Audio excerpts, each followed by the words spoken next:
making Monday Night Raw review, October 16, 2023. Welcome back to my channel. This will be about maybe 30 minutes or an hour. Let's see how long the video will be. My video is sponsored by Solomon the Sound Off, Fight for Pro Wrestling, Wrestle Talk, Podcast, JD from New York. I got more on the way, so hit that like button, leave a comment, please subscribe to my channel. Thank you for watching. Thank you for all the support.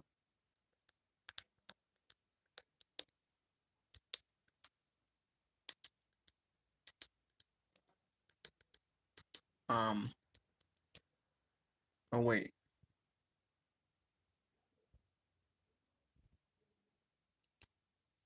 Now this is what happens on Monday Night Raw. This is what we got here. Um, Sami Zayn, Jey Uso helped Sami Zayn fight out the Judgment Day. Sami Zayn announced he could be a world champion. He going after the world title. He wanted to be a main eventer. So they could do Sami Zayn and Seth Rollins. That's a pretty good match. Sami Zayn's angry at Jey Uso for Kevin Owens being traded to SmackDown. We had a pretty good match with Ricochet and Shinsuke Nakamura. Falcon Anywhere. Natalia, Piper Niven, 5 minutes. There's a lot of women that being used. That's what I like about Monday Night Raw. We have all these women used. I'm glad that they're in storyline and they're getting TV time. Now, who's gonna face Piper and Chelsea for the women's tag team title? I will say that Chelsea and Wayne did look good tonight. But I'm curious who they're gonna defend the title again. What tag team is there? We had a great promo with Seth Rollins and Drew McIntyre. They exchanged words. It's all leading to Drew McIntyre's heel turn at Crown Jewels. Sami Zayn looked to show Drew McIntyre what he made him, told him to forget about the bloodline. We also had Luke Kaiser beat Gargano. He also steals the win from Gargano. Pretty good match. It went about 10 minutes. Rhea Ripley, she reaffirms she more dominant force on Monday Night Raw.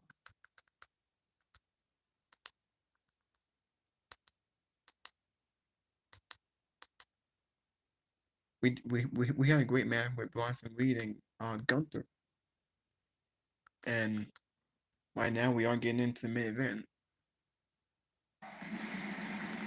Wait, the main event, we're just getting started? What?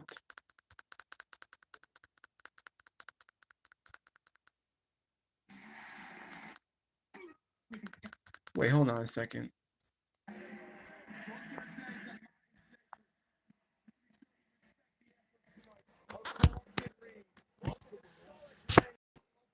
I didn't know the main event was just getting started now. Of Monday Night Raw. Hold on. Wait, Herbert. Jump. You're gonna do. You've had a chance to control your.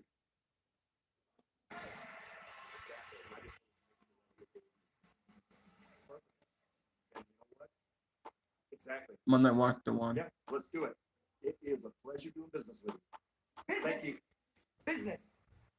The only business that you need to handle is making sure that no one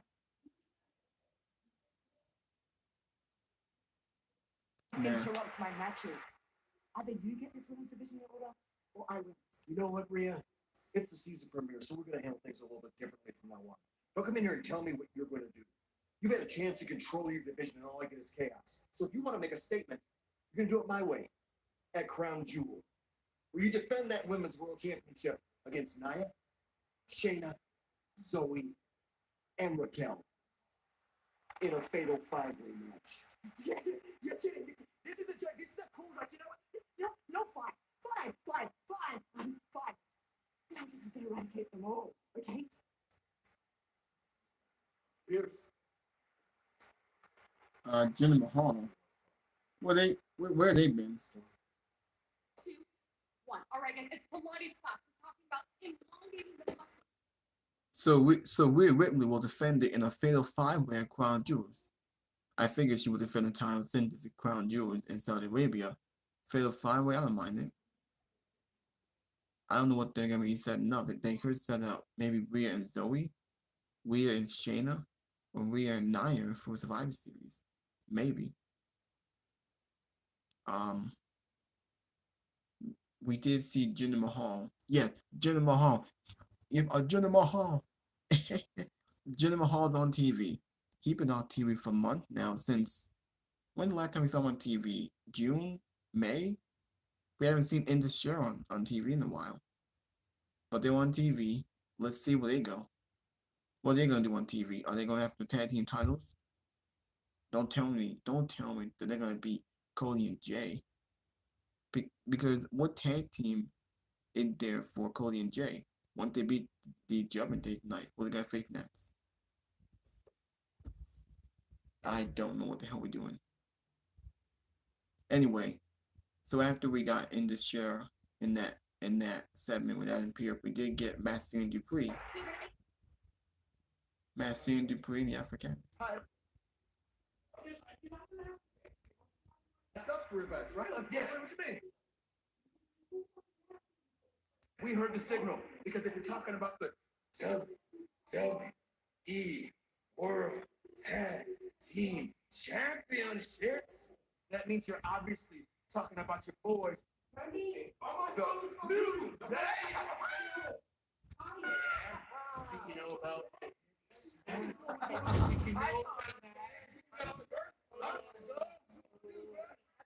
know Okay, there's only one way to settle this. Next week, for the first time ever, Alpha Academy versus the New Day. And we'll find out who's got the best hits in the biz. Arigato! Ooh, Tazawa! That's nasty!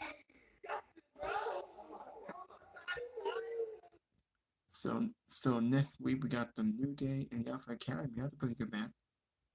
At least it's not the Viking Raiders, even though we got them in one-on-one matches. But by the time we got something new, let's do the New Day and the Alpha Academy. That's a pretty good match that I'm looking forward to next week. It's about time that the New Day moves on to something different. The rest of the Viking Raiders in one-on-one matches. That was very good. So that can be next week, New Day and Alpha Academy. Now during this scene, I'm sure you guys heard it. We got Akira Gozawa with bad days. I don't know what he's doing. He pretty much a joke.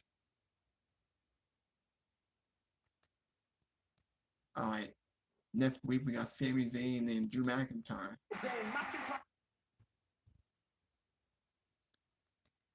And next week we got Becky Lynch versus Indy Hartwell for the NXT Women's Champion. Alright. Logan Paul returns next week. Logan Paul is gonna be on SmackDown to challenge Rey Mysterio for the United States Championship at Crown Jewels. He's gonna be on Raw next week because it's Crown Jewels. It's Saudi Arabia. This is where they book the big matches. This is where we have part timers and celebrities in these big matches.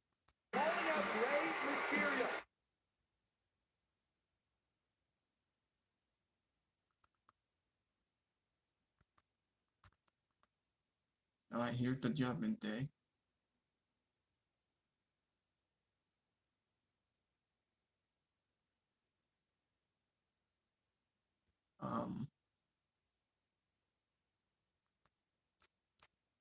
We have a backstage segment with Gunther and Imperium. There's a lot of backstage segments on this show.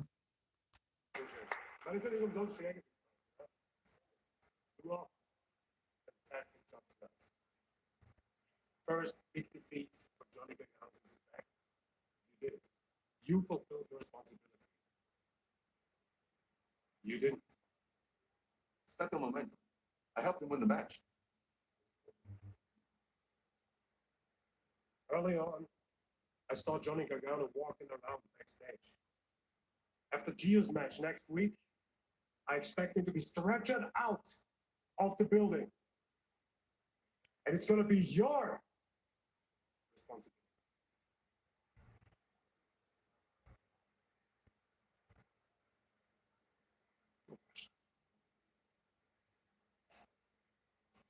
Wow.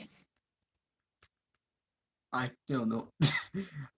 I I still don't know what we're doing here with Imperium. Why are we teasing Giovanni Vinci to be kicked out of Imperium? It's been going on for a few months now with the backstage segments, with Gunther being upset that Giovanni Vinci not doing the job. They're not getting it done. Why? Are we setting up Giovanni and Gunther? Are we setting up them to kick him out? You think Giovanni could be great on his own? I hope not. Oh wait, my bad. Well, hold on. I just wanted to read. Hold on. I just want to read this again. I'm sorry. Hold on. I saw Johnny Gargano walking around backstage. After Gio's match next week, Oh, okay. I expect him to be stretched out of the building. Yeah. So yeah, I forgot. So next week, Giovanni Vinci and John Gargano gonna be on that one next week.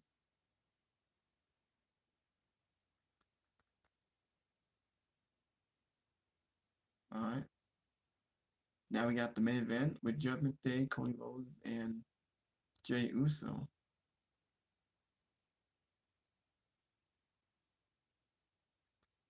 Can they go again? Oh wait, hold on.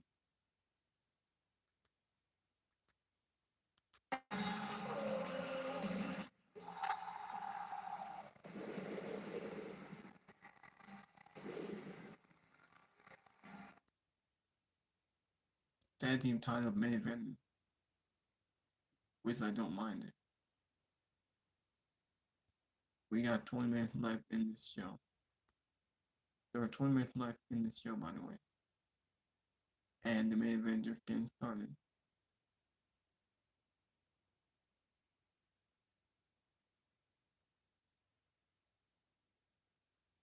Mysterio, the third member of the Judgment Day.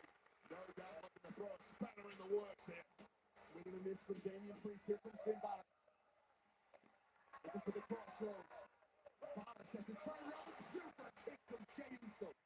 Breaking down early, no feeling out process needed here. No one goes on the line. Cody, crossroads. Will be over in double quick time. Quickly across now to retain.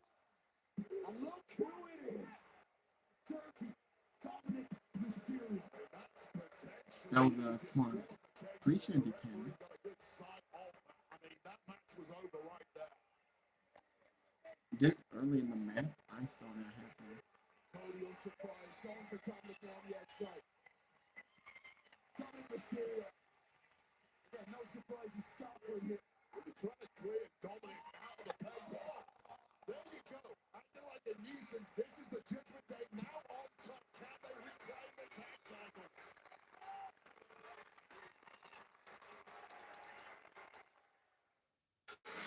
Is that Chucky?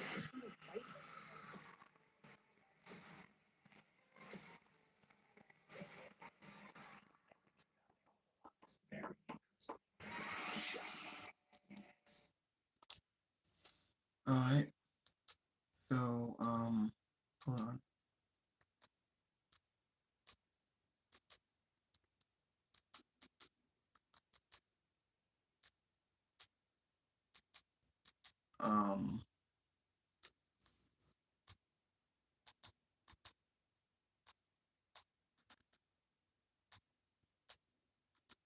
There's not much I can do.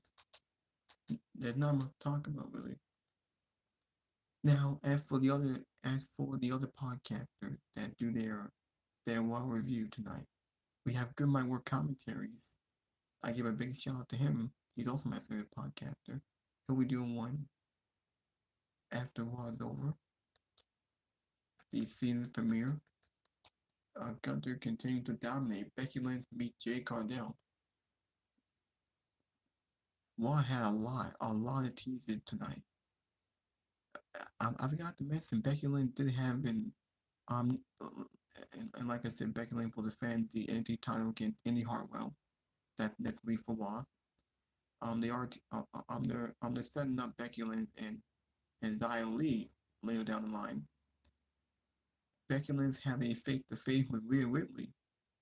She also had a face-to-face with Jay Cardell. Jay Cardell, after a title shot, Becky said, "Get back in the line." So they could set that up. Now, what show would Jade Cargill be on? Is she on the main roster? She was on, because she showed up at Fastlane. She was at NXT. She was at SmackDown. She had a face-to-face with Charlotte. And now here on Raw, she had a face-to-face with Becky Lynch.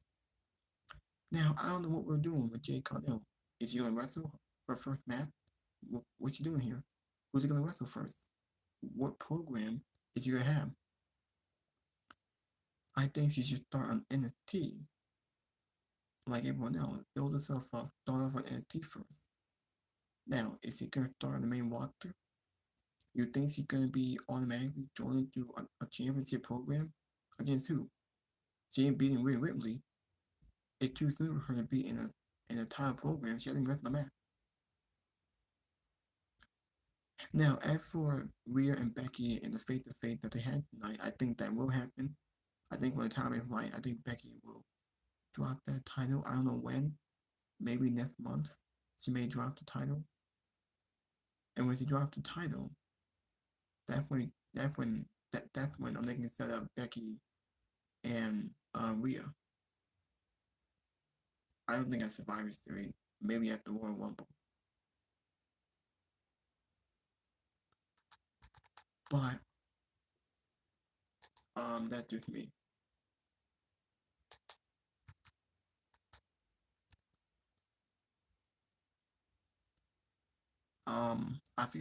I forgot to mention we did get Shayna Baszler and Rhea Ripley in a match tonight that was ruined by a brawl that is always not interfered. Raquel came out, Nia came out, and like I said, that's when Adam Pearce announced a fatal five-way for the woman. So we had to defend against 4 people at Crown Jewels. It's to give Rhea something to do on the paper. I don't mind it.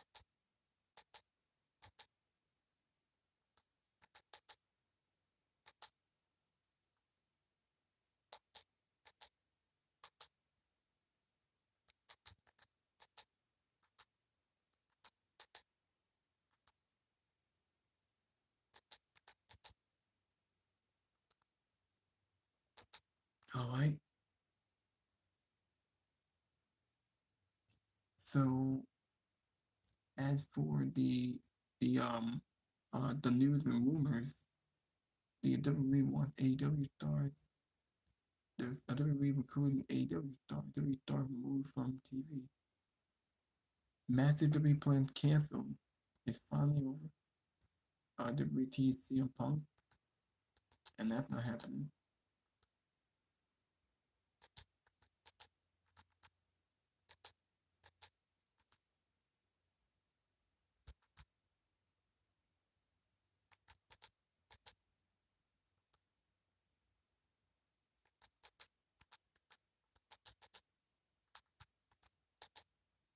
Alright.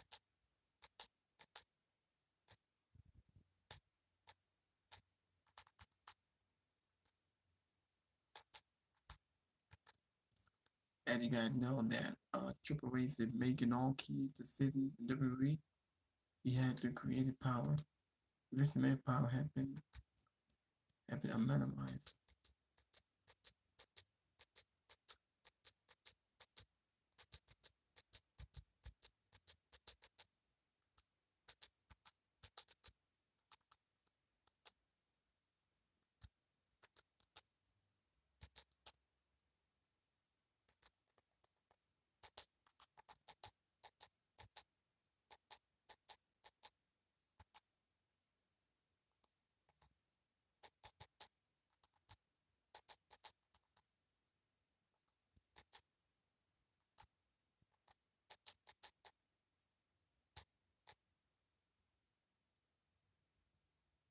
Um,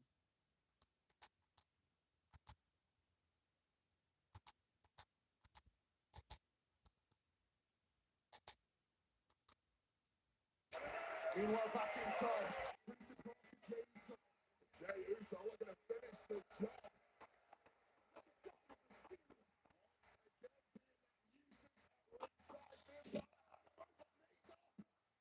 Shoulders are down. Priest to win. Jey Uso picks up.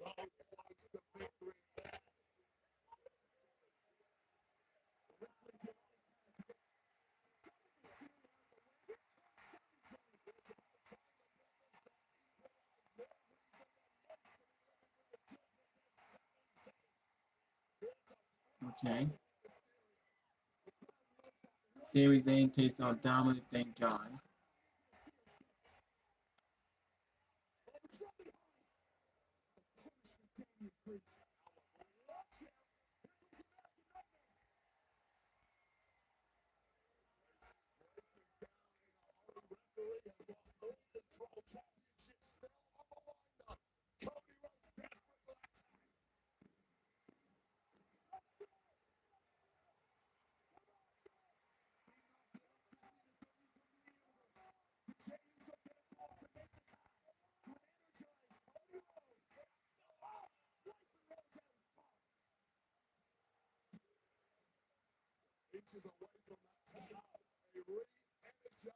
Show about to be over pretty soon. Now, if Cody and Jay win, what are you doing for Crown Jewels? Who are you gonna face? Can't be Judgment Day again. What are you gonna face? Is it gonna be Jimmy and Solo? How long are they gonna have the title for? Because that's what I wanna know.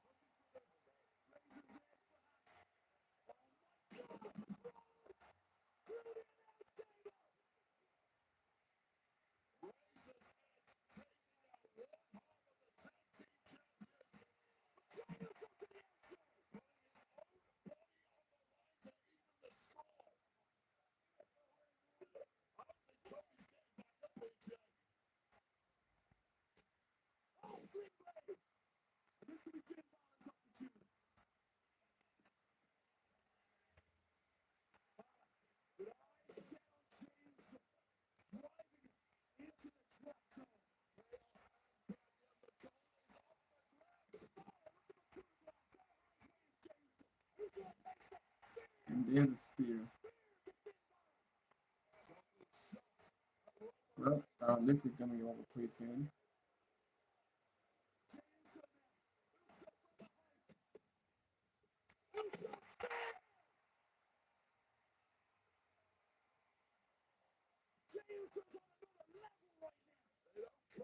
We haven't seen Jay McDonough in a while. Whoa, whoa, whoa. What the hell? Oh, Jimmy Uso.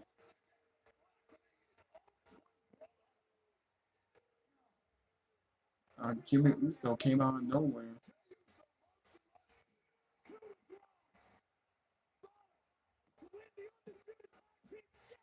And Judgment Day won him back. Jimmy Uso came out of nowhere, super kicked him.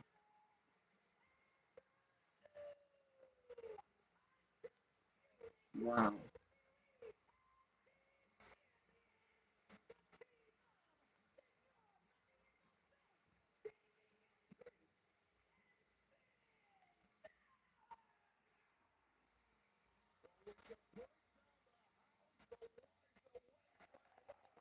I, I had a feeling. I knew that was gonna happen. Judgment Day won the titles back. So Cody and Jay wanted them to get fought by the bloodline. Jimmy Uso caught the titles.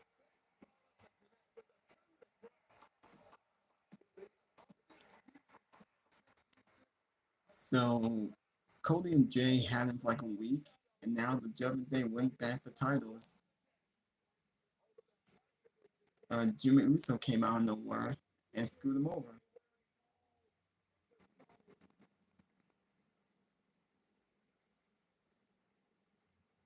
Wasn't that kind of lame?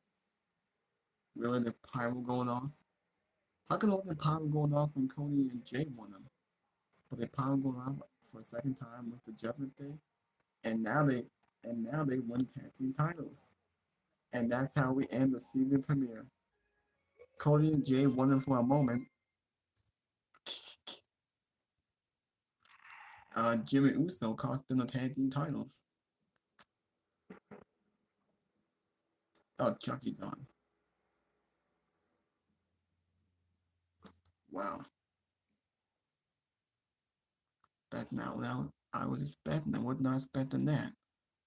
That was very good math. I had a feeling that something was going to happen. Like if the show was going to end with the obvious clean win for Cody and I'm sorry.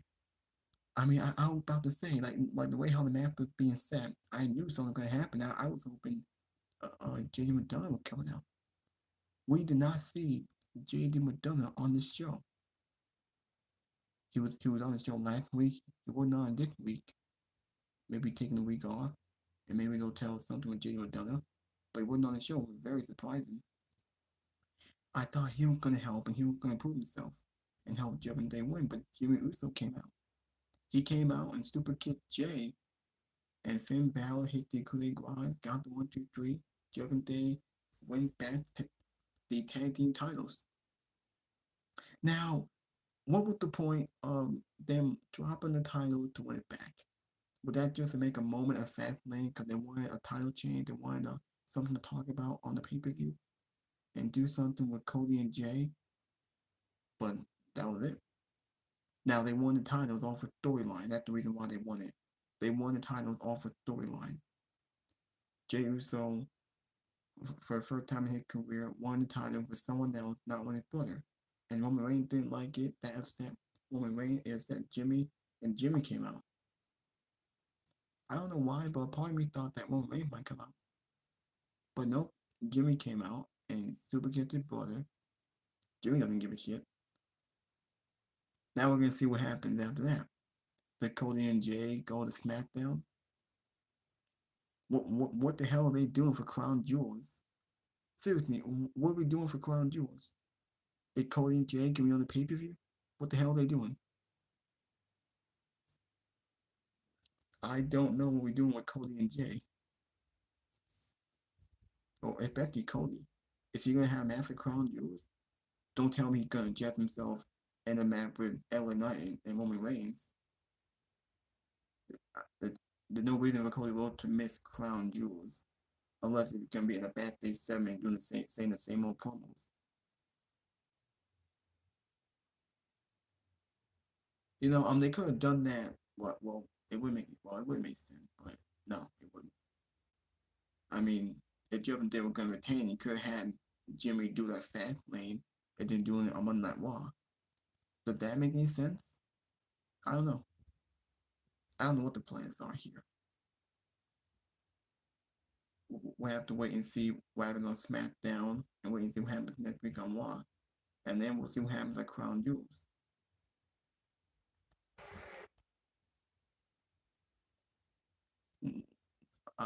Let me watch it again so I can understand what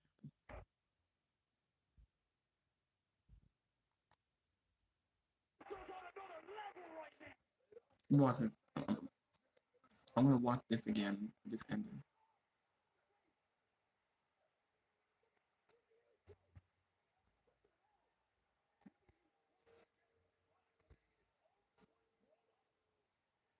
As soon as Cody Rhodes got taken out, you knew something was gonna happen. Cody's not getting pinned. Jay got pinned.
You know,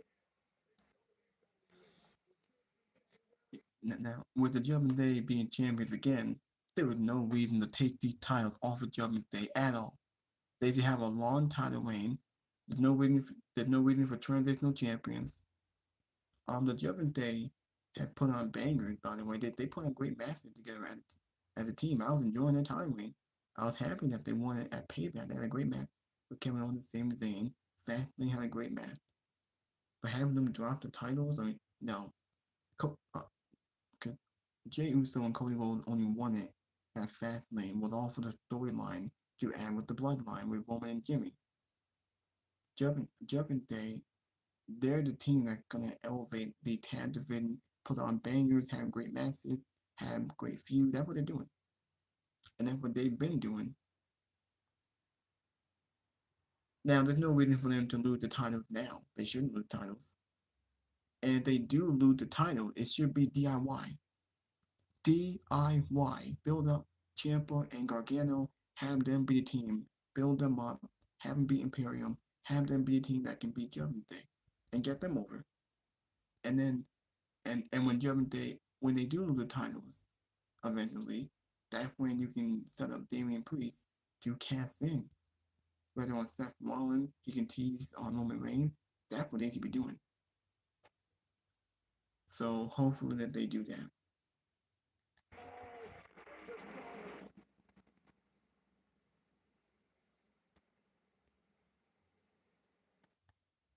Yeah.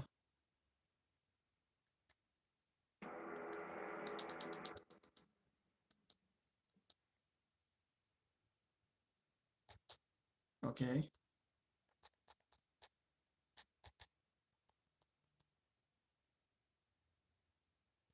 All right.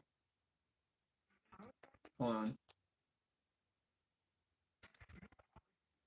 I'm about to watch the podcasters gonna watch the no DQ WWE. Oh wait, what? There's Dan Tony show. 5 title matches for Crown Jewels. Wait, 5 title matches? What? 5 title matches for Crown Jewels? Now let's see. We got Judgment Day regaining the tag team titles. Sami Zayn got anger over Kevin Owens' trade. 17 women get decent TV time. Drew McIntyre and Seth Rollins get heated. Gargano, Johnny Wrestling return. Jay Cardell appears. Gunther and Bronson Reed delivered big. Michael Cole takes a wear night off. Oh yeah, I didn't realize Michael Cole was on the show tonight. He took the night off. And more clickbait media finally forced to admit the obvious that Roman Reigns and The Rock at WrestleMania 40 is not happening. The story never changes. Clearing up report by elite media claiming to be turned down and opted not to sign CM Punk. Major update with last week's Logan Paul's return story. He will face Rey Mysterio at Crown Jewels for the United States title. We have a fatal 5-way for the woman with Rhea Ripley. We got Reigns and LA Knight.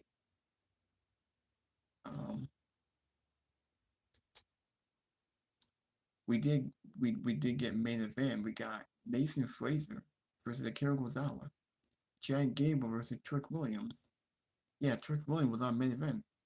Is he getting called up to the main roster? I think it's too soon for that. But he was on main event. So I guess he can prepare. Top announcer, really. He wasn't really a top guy announcer. He had some, but he was better than.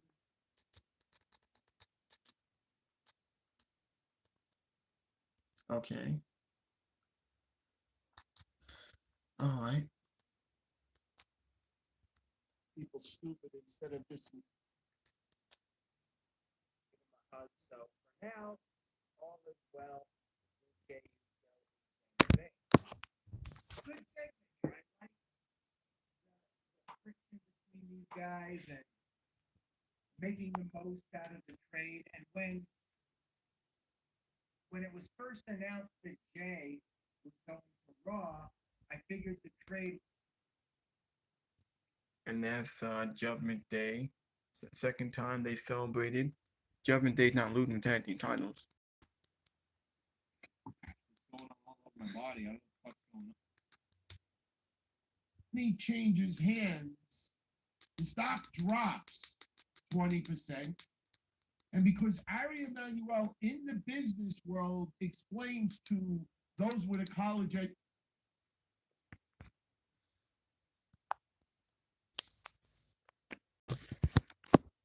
Um,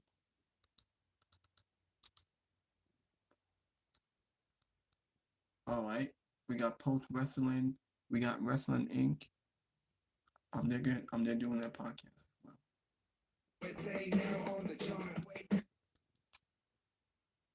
So I walked in the first one in 2016, which was no amateur hour. This one was just 10 times bigger, bigger stage, incredible production crew. I mean, cues of where to go. And I knew there's some.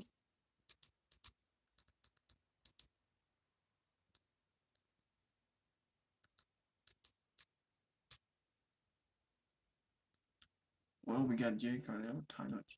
Okay.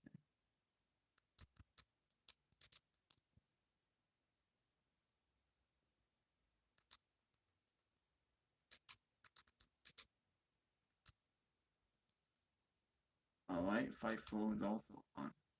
John Ross sat here. We're drunk.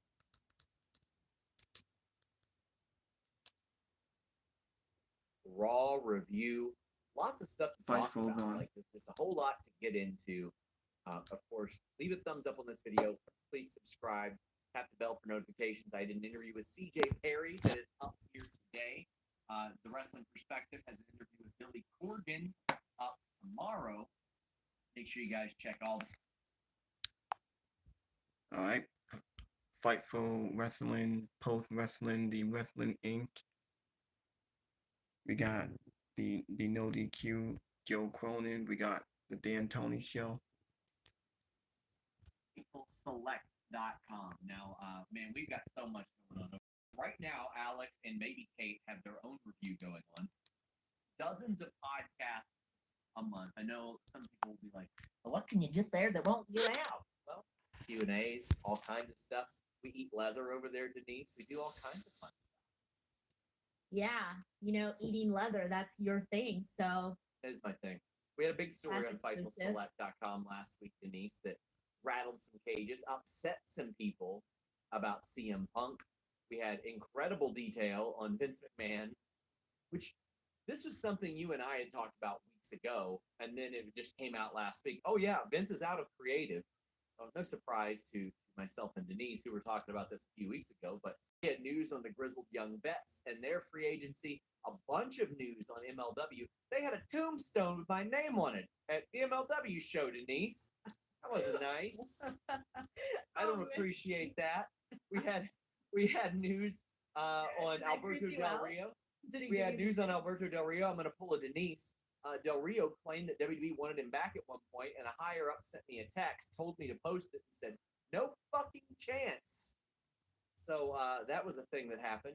AEW Fight Forever news on Randy Orton's return, news on Nick Aldis's contract, Ray Phoenix's visa issues. We reported that War Games is coming back this year. Backstage reactions on Tony Khan's tweets and the like. And we shut down a very weird Velveteen Dream rumor, which he later shut down himself.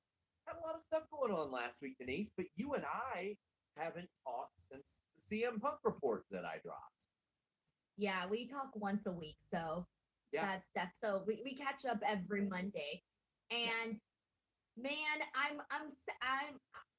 I wanted to think that there was a chance that we were going to see CM Punk in WWE. I know a bunch of people were asking us here our percentages and how we felt, and my percentage was a lot higher than yours because I really kind of had this hope because I personally feel like when he came into AEW, it really was this thing of, oh my God, I cannot believe this happened, right? And then the one time we got to see him when he went to WWE and he was shown in the parking lot with Tamina and all of that, I remember thinking like, oh my God, I started to feel that anything you thought was never going to happen again in wrestling, all of a sudden started to feel possible, right?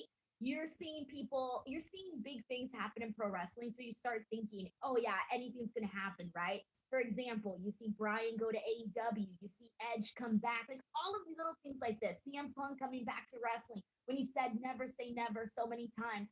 And so I guess like part of me kind of had hopes that there would be a possibility, and I think the reason for that is that as a CM Punk fan, you don't want to feel like his legacy or his reputation has been completely tarnished.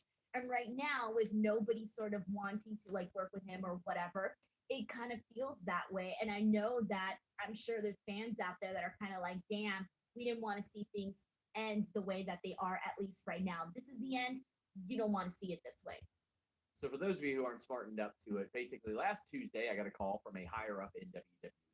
I've spoken about this at length across multiple shows, including on Select, but that person told me we expected to be asked about this at Fastlane, and nobody did. They were busy asking about other stuff. So it was going to get shut down at Fastlane by Triple H. And as of, and I want to make this very clear, as of Tuesday, October 10th, WWE's claim internally was not only was CM Punk not signed, but they have not been engaged in talks. They were not negotiated. Now, if you want to hold on to some hope, there are a couple ways to look at that. One, CM Punk said, oh, in 2 months, I'll be as free as a bird. Well, we're not through that period yet. To counter that, however, and I will drop the names of these people to Denise, there were certain talent that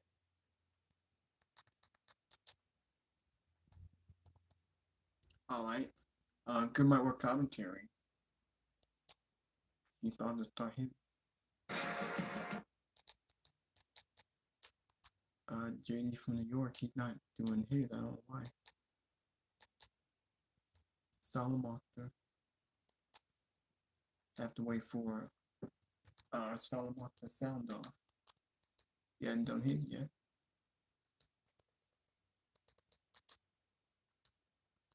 Wait, what?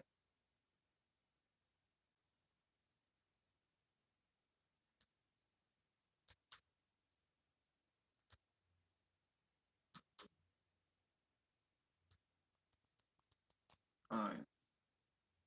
well, why wouldn't they just lie to you? Well, that's not really the relationship of WWE in that capacity and media. Like, there isn't a situation where it really benefits WWE to outright lie to media because then they alienate media, and not just them, but several others as well. There's not a long-term benefit to that. What happens the next time they ask us to put out a ticket release blast? Go fuck yourself. I ain't doing it. It doesn't happen like that. That's just not the way that this works. And I know for a lot of people, they think, oh, they must be trying to work you guys. It's just not really how it works. We have professional relationships with these companies, with PR management, with higher ups and the like. Now, there are plenty of times they won't tell us things, and this would be one of those things they simply don't. So if something happens in like early November and all of a sudden CM Punk and WWE are in talks, and I asked, I bet you they would not tell me that. But they also wouldn't outright say, no, we're not. No, we're not. A whole lot there. And again, please check my pin tweet.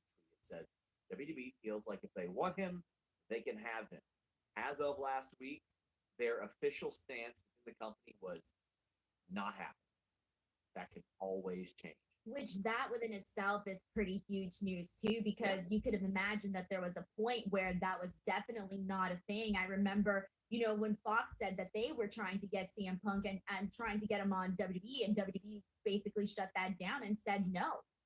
Yeah. Now, there one of the things I did bring up to that higher up was because they specifically said to me, we don't want fans having unrealistic expectations for Survivor Series. And I said, wait, y'all been making references nonstop on the show. And I had one person say, well, this one was an accident for sure beforehand. And that person would know. Well, you'll notice that since then, outside of Nakamura doing the GTS night, you weren't really seeing those on SmackDown or NXT or the like. Even though you got people like this saying, Reigns using the John Boy line on SmackDown, the same verbiage used. Come on. I saw people saying that LA Knight in the sunglasses with Reigns' reflection is, look in my eyes, what do you see? It got a lot of Someone said that? Yes! It got a lot of retweets. It was very, very ridiculous. No. Very ridiculous.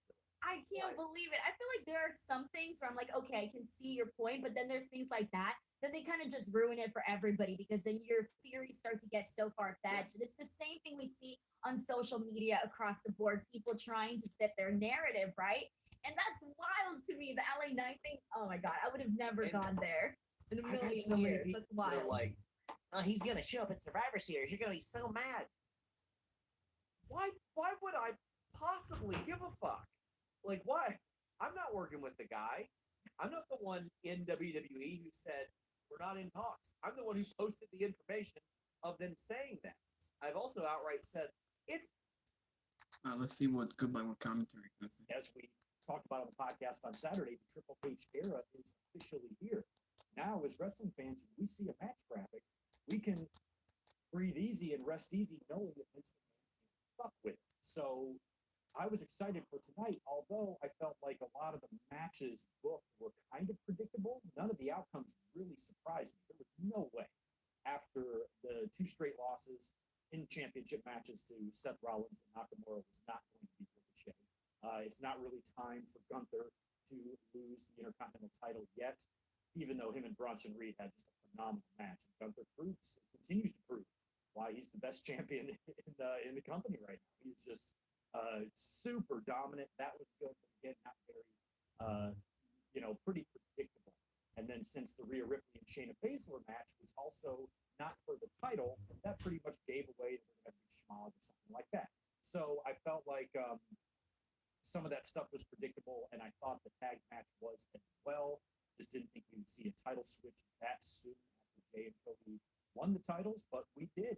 And Judgment Day has won back the tag team championships, and they're sitting there with all the gold once again. Mommy, Dom, Priest, Balor, and we got What the point of Hot Potato in the titles? And no JD McDonough on the show tonight. I didn't see him turn up anywhere. I thought for sure he'd show up, so I don't know if I missed some storyline reason why he wasn't hovering around, or unless he just got completely booted out for some of his fuck ups last week. Don't really know, but overall, I thought the show was pretty good tonight. Let me know what you would grade the show based on the championship matches alone. The main event was solid. We got a title change, and Gunther and Bronson Reed just tore it.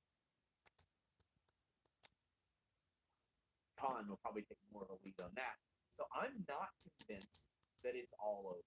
I will never be convinced it's all over. In fact, once they land the TV rights deal, I don't doubt of face-offs, no less than 4, count them, face-to-face meetings with some of the talent on Raw tonight, even setting up a match for next week. She got in the face of Indy Hartwell, Rhea Ripley, possibly, And Jade Cardell. We have like 17 women being used tonight. Xia Li and Jade Cargill. Xia Li, she won the titles. She had a face off with Rhea Ripley and Jade Cargill. Cool. So, based on the championship matches, the moments, the seed planting for the future, the relationship story between Sami Zayn and Jey Uso, which I really like. I thought tonight was a good show. I don't know what to grade it. I might take some of your advice on it. We got Masters plus for next week. Should come back. By the end of the 80, I don't think Ari would do it. But that is a long-term trick. I mean, that is a long-time thing. Like, you book a champion. That's right. He was on the show last week, right? He took that big, crazy backdrop from, I think, McIntyre or whatnot. So I guess I wasn't really following what he's up to right now. So I don't know. But welcome to the Raw review. We are going to get into things here just in a second. I'm going to say hello to everybody in the chat and welcome you. Wood says Marty Jannetty got hired and fired 9 times in 94. And Tim says, have to admit, Kevin Patrick was actually pretty good with Wade Barrett. They seem to play off each other well. You missed Michael Cole tonight. Yeah, Michael Cole, a couple weeks after saying The women there. Yeah. Then you could go to the women's match. We could add Natty to the mix. Then you could go to Rhea Ripley. Hold on. Rhea Ripley versus Shayna Baszler, which honestly the finish was pretty awful. Zoe Stark, instead of the referee doing everything possible to get out of the ring, he's just like standing there waiting for her, like, go ahead, cause the DQ. She causes the DQ. It goes over like a wet fart. Zoe Stark could power slam. So, we got Jonathan Corona saying, Sean, you asked WWE this, why do they keep changing wrestlers' theme songs like Johnny Carlito and other wrestlers? Like, why? Sean and Denise, if you were running creative, how would you book Raw or SmackDown? I would just book it to where it makes sense. That's it. I want things to make sense and maximize championships and contention. They change music depending on who it is that they're paying to do their music. So if they don't want to be paying CFOs royalties or Jim Johnson royalties, they adjust it accordingly. Yeah. Oh shit, he's right on the mic. Thanks for that, Spaz. I also want to thank and welcome. You know, back in the day, I used to.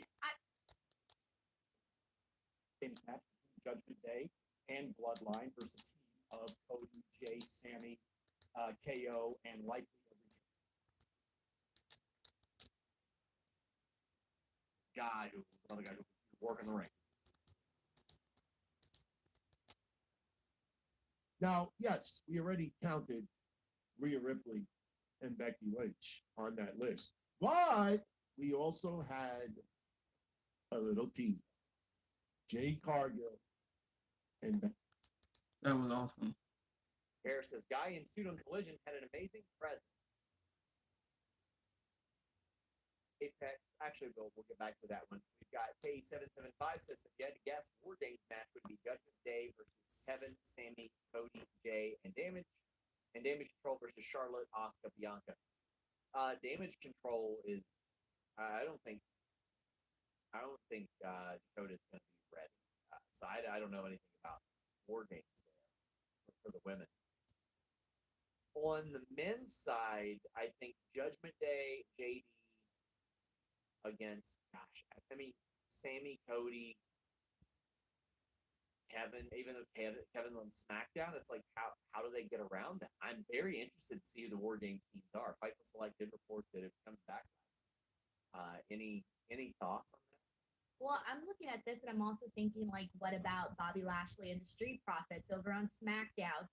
I feel like there's a little bit multiple directions that they can do. Yeah, but I don't know. They might want to do something. Orlando says good crowd tonight, or good Raw tonight, but the crowd was meh. That was all right. I think it was all right. It was all right.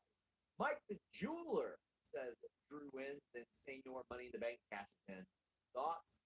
Anyway, CM rejected. We'll go back to AEW since Philly Phil can't go to WWE. Thanks for all the hard work, SRS. Let's do that project soon. Yeah, I really need to do that project. He also says accusations. But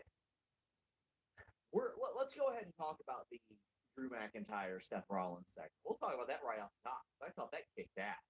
Seth Rollins just called out Drew McIntyre. They went back and forth a little bit. I thought they both had really good points. Rollins was like, keep making excuses about why you're not champion right now. And Drew goes, yeah, they're good excuses. Nobody was there to help me. Why would I be there to help anybody else, including you? So maybe don't come out to the ring by yourself so you can get your ass kicked, because I don't want to babysit you for 2 weeks. I want to get ready for a title match. He's like, and if you don't think that you can come out here and get your ass whipped, maybe you look at the Judgment Day, maybe you look at Bloodline, and then Seth goes off. He's like, what about the Bloodline? Who really cares about the Bloodline? And Drew's like, I do, because they cost me the title reign in front of an audience that I wanted, and I love Drew's line. He said, you need to be thinking long and hard about how you need to reinvent yourself for the 53rd time after I beat you for that title. That was a good burial right there. Like a subtle one, but a good one. I thought, damn, really calling him out right there for all the iterations of Seth Rollins that we've seen. And if I'm Jey Uso, I would be pissed because freaking Drew McIntyre out here calling him a creep for creeping up on Rhea Ripley. He is!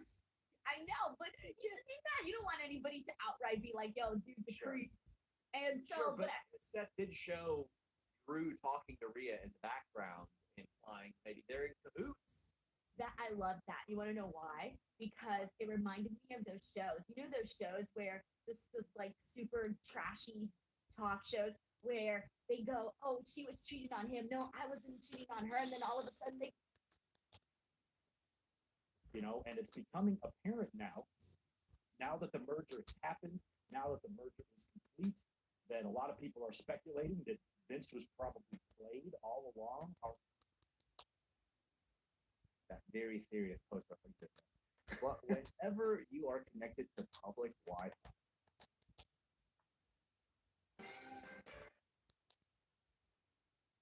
his own on SmackDown. I'm excited to stand on my own here on Raw because I've not been able to do that in a long time. Bloodline to Sammy and KO. However, Judgment Day come out and attack. Jay makes the save. And backstage, Sammy is like, you know what? I appreciate you saving me, but that should be Kevin. Like, and because of you, because you hit the bricks from SmackDown and Cody brought you over, it isn't Kevin. It isn't my friend. So now you have a championship and you have a friend in Cody. And I ain't got either one of those damn things here. Now, Sammy thought better of it. It was a real baby face thing. It was really good. He went back and he's like, no, I'm sorry. I'm in my own head. Which Jey Uso said, I've got something for that. But I thought this was really good. I'm loving Jey Uso's storyline. Like, he's trying to redeem himself. Some people trust him.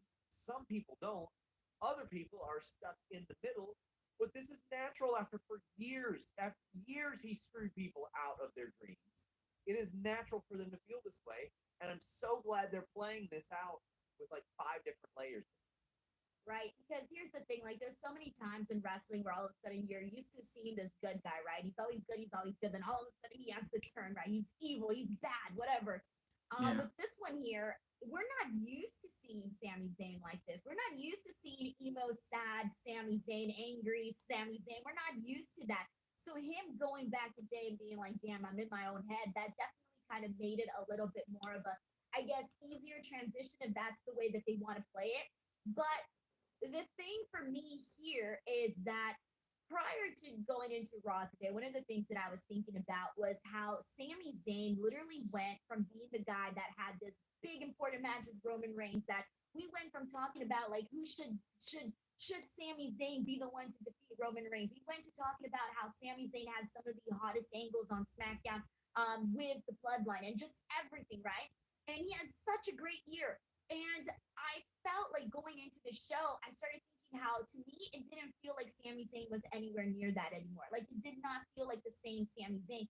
So when he went out there and he cut that promo where he said that he felt that he was World Heavyweight Championship material, that made me so stoked because I feel like they didn't just say that for shits and giggles. Like, I really, really hope that we are headed that direction with Sami Zayn, because when I think about how hot Sami Zayn was not too long ago, and how obviously having those big moments, having the big WrestleMania moment, winning the championships with Kevin Owens, and having that big match with Roman Reigns were huge rewards, right? But I want to see him become the main, become a world heavyweight champion, because I feel that Sami Zayn will literally bring something different, new, and it would be this reward of like, damn, you did all of that. Like we were at a point where we were calling Sami Zayn the MVP of WWE. And I want to get back to that. I'm tired of Sami Zayn being in the shadows. I don't want to see that. I want to see Sami Zayn up in the forefront. And I really hope that that wasn't a tease of kind of mentioning his name along the lines of becoming a world heavyweight champion. So we're going to roll a lot of these into each other with the super chats. But backstage also, Drew McIntyre was like, you know what? You cost me some really important things. Like I've seen you do some terrible things, and I trusted you, and you turned the corner. And then Sammy's like, well, thanks. And he goes, no, I'm not done. Until I saw you forgiving Jey Uso, the guy who did the same thing to you. I'm loving Drew McIntyre just being like, no, I don't trust anybody. Nobody deserves the benefit of the doubt.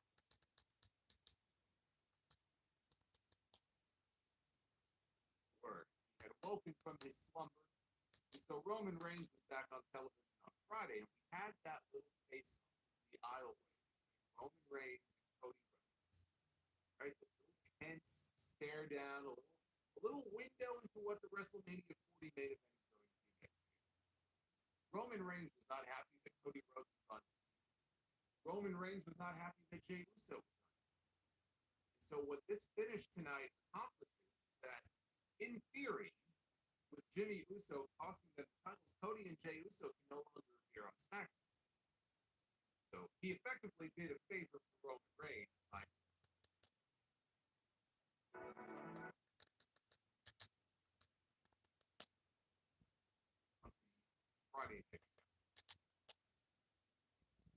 when Jay came in to help out Sami Zayn earlier in the show, when Follow. But now that we have proper GMs assigned to both shows, we have Sound Adam mark is Pearce, on. the official general manager of Monday Night Raw. Nick Aldis debuted on Friday night, so Nick Aldis is the general manager for SmackDown. Now, if you're going to have unique GMs for either show, then it would only make sense that you start to adhere to the rules of a proper brand split. You don't have people just randomly popping up on one show when they belong to the other, right? I'd like to think that there was some method to the madness here behind them assigning two general managers. I would like to think that Triple H, now taking the full reins of creative, is putting a little bit of thought into these things. So I would like to think a lot of things, but until I actually see how it plays out,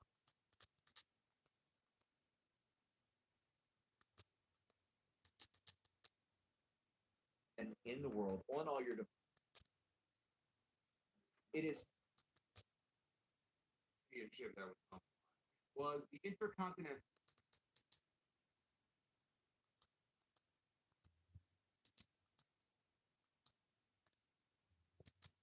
Alright, sound marker. They had an excellent. This was my favorite thing of the entire show. This was the best match on Monday Night Raw this week. Better than the event, better than any other match I saw all night long. I love his staff and his team of writers and bookers and all of that can really start now. a match that chances are he keeps Vince out of creative for good. If that's what he wants, that's what he will get. There was one person who could make that decision. That person made that decision. Bless the Lord.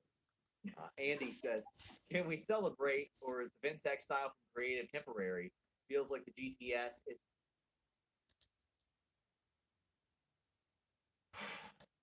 My only problem with Drew McIntyre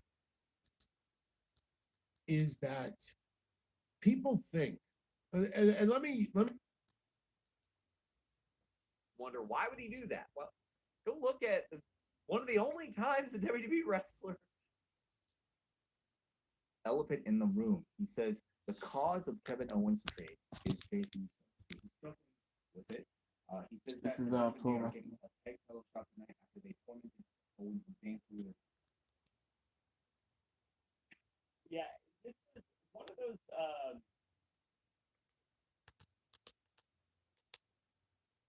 Jay kicked his brother and kicked.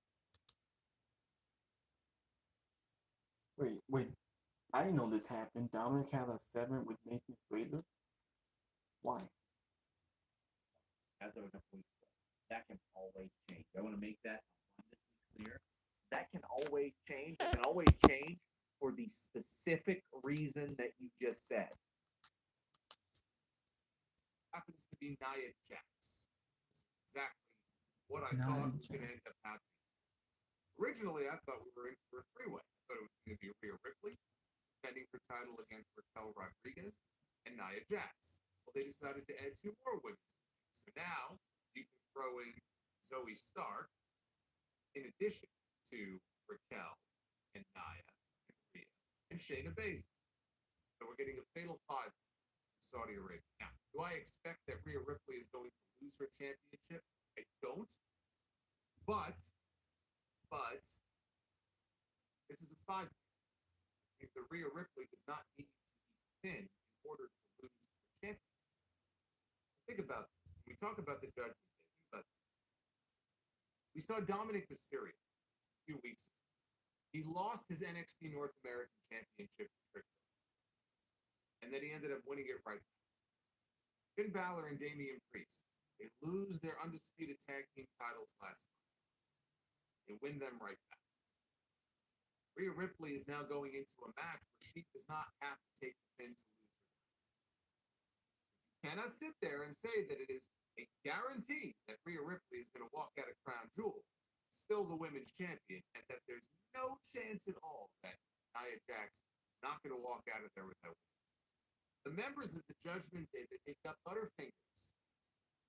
All these titles, it just slips right out of their hands. You can't hold on to them. So nothing is guaranteed. As long as she is in the ring and the title is on the line. Well, that is true. Okay, it looks incredible. So I'm hoping they shared that on social media as well.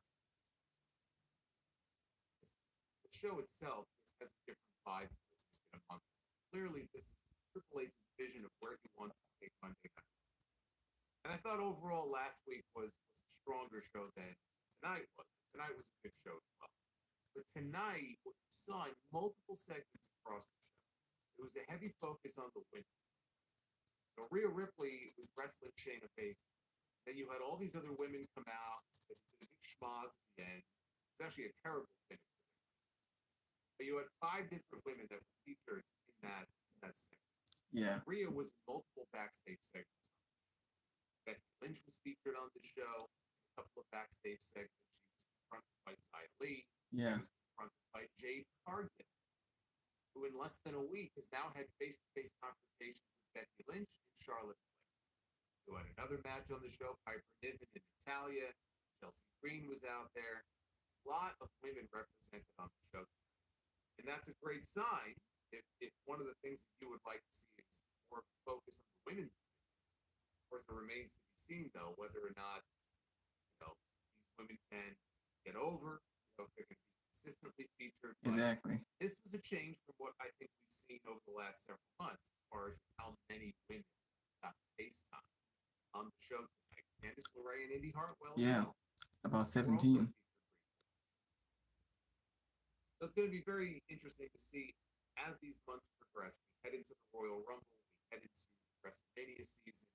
If things stay the way they are, Vince McMahon truly is being forced here to take a back seat. Hands off. Let Triple H sink or swim on his own. Ricochet do that spot. Oh my gosh. I just loved it. I just loved this match. It was the type of match that he needed to have. He really needed to have that, especially because he's been the victim of so many things. Even though he lost this match, like he's been interfered on and beat up and all that stuff. And we needed to see him do some of those incredible things that we know he's capable of. And this was amazing. Ben Simmons says this match exceeded what I thought it was going to be. Right Man won as well. I'm a huge Ricochet fan, but I think this furthers what I think is a heel turn for Ricochet after a string of losses. I've always said that I want Ricochet to have more Rob Van Dam or Too Cold Scorpio in him, where he's amazing and he knows he's amazing. Not this, oh, gee golly, I know that superheroes exist. No, Remote has been updated for Halloween season. well. Also, I thought you were first going in a 4 different matches. direction when you said he needed to be more like RVD. I was like, oh, there, okay. Also, the first 4 matches all ended in non-finishes, DQs, no contest. Reminder, get your super chat, get your Humper chats in. Don says, well, was Valhalla the only non-injured Raw woman we didn't see tonight? So last week, I think it was Zoe who popped up. But WWE got like 17 different women on this show, including Maxine Dupree later on. Chelsea and Piper talked trash to Tegan, Casey, and Caden, and Nikki was looking along. You had Piper beating Natalya. I think that was something that they needed to do, and then Tegan made that save. I mean, this match was fine. Natalya is being tasked with sort of leading the charge in the ring and working with a lot of the younger talent, which I think is great for her as well. She seems very happy and fulfilled and likes doing this and likes going to work. Piper getting the win, I think, is important because you got to give Piper those wins. But really, the story of this, like Will Chisholm says, this show had a huge eye on the women's division. That's what this felt like. It felt like it's being featured or set up a lot more. Even if they're only getting a couple minutes, you're seeing them on the show. Yeah, by the way, Piper looked really good today. Did she change her gear, or have I not been playing close enough? See how things go for him here on Raw. He said that he was struggling with the idea that Jey Uso coming to Raw. That's the reason why his partnership with Kevin Owens was forced to come. He said that he had a lot of mixed emotions. He vented Judgment Day being